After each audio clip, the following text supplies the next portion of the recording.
Joining us today. First of all, I want to thank Senator Paff for welcoming us in his district and getting a chance to meet his dad as well as the Everson family farms for hosting us this afternoon. And it's great to have somebody pronouncing Evers in the right way. So thank you for that.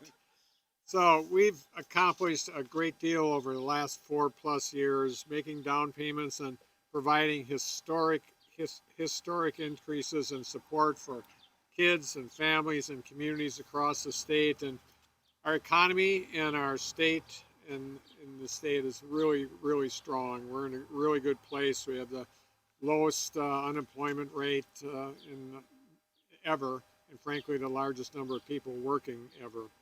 So we've been investing in the last couple of years, investing in our shared priorities, including schools and education, delivering tax relief to working families, increasing access to affordable health care, fixing our roads and bridges, and supporting our small businesses, as well as our veterans and our farmers. And we bring broadband all across the state of Wisconsin, primarily to rural Wisconsin.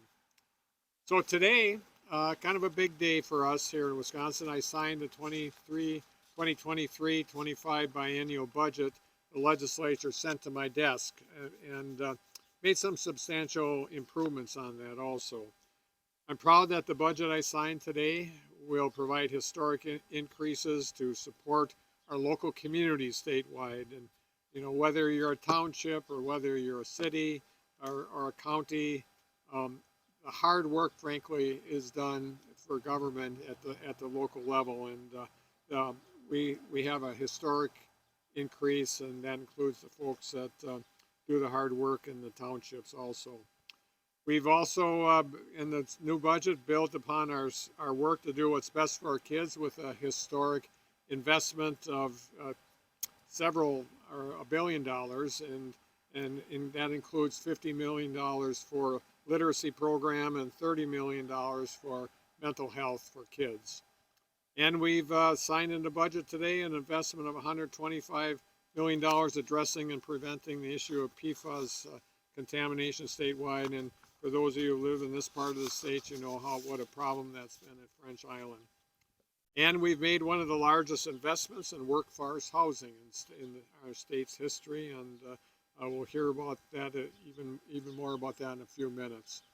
And we've made key investments in our justice system, our state workforce, our roads and bridges, our tourism industries, our farmers and the producers, as well as our veterans. And so it's been the budget was difficult to sign, to be honest with you, for several reasons, but we did accomplish a lot. I feel very strongly about these things that we are accomplishing. And with the help of our vetoes, this budget will ensure $15 million additional support for our state's child care providers. It gives them some more flexibility.